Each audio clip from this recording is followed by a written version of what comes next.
नंदुरबारमधल्या सातपुड्यातील मोरखी 3 खुण्या रस्त्याची दुरवस्था झालेली आहे। महाराष्ट्राला गुजरात राज्याशी जोडणाऱ्या दुर्गम भागातील महत्त्वाच्या रस्त्याची दुरवस्था झालेली आहे। ठिकठिकाणी रस्ता खचलाय। चिखलाच्या साम्राज्यामुळे वाहनं अडकून अपघातांचं प्रमाण देखील वाढलंय।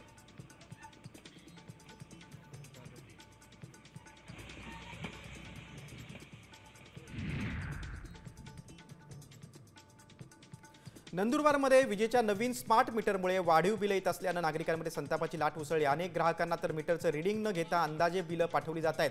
कुठलीही सूचना न देता जुनं मीटर काढून नवीन मीटर बसवण्याच्या प्रक्रियेला नागरिकांनी विरोध केला।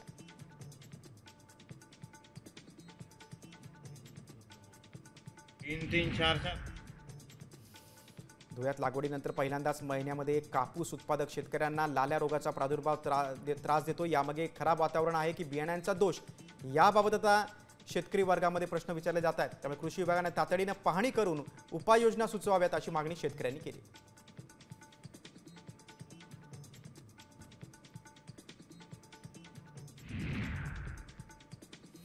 जळगावच्या अमळनेरमधील बोहरा गावाच्या नागरिकांनी प्रांत कार्यालयावर मोर्चा काढला। तापी प्रकल्पात 100% पुनर्वसन करण्याची मागणी नागरिकांनी केली।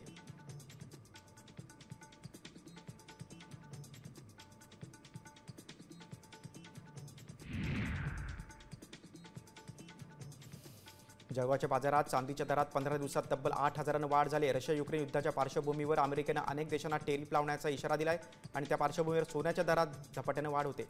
आज सोन्याचा भाव जीएसटीसह 1,05,000 रुपये तर चांदीचा भाव जीएसटीसह 1,14,000 रुपये आहे।